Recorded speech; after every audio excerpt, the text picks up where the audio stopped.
أسعار تذاكر عرض لابيرل باي دراغون في مدينة الحبتور بدبي، ورابط الحجز أونلاين بأفضل العروض والأسعار. هو ده اللي هنتعرف عليه من خلال الفيديو بتاعنا النهاردة، ولكن بعد الانترو.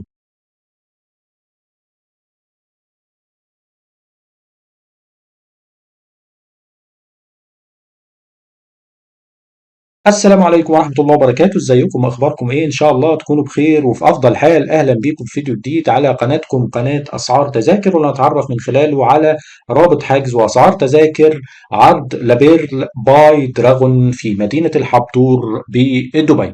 اسعار التذاكر بتبتدي من 220 درهم اماراتي للتذكرة السيلفر، كمان التذكرة الذهبية او التذكرة الجولد بسعر 320 درهم اماراتي، اما التذكره البلاتينيوم ب 520 درهم اماراتي، وكمان التذكره الفي اي بي ب 710 درهم اماراتي. رابط حجز تذاكر عرض لابيرل باي دراجون في مدينه الحبتور بدبي هيكون في وصف الفيديو وفي اول تعليق ان شاء الله. كمان لو عندك استفسار او اي سؤال ممكن تسيبه لنا في التعليقات واحنا هنرد عليه في اقرب وقت ان شاء الله. والسلام عليكم ورحمة الله وبركاته.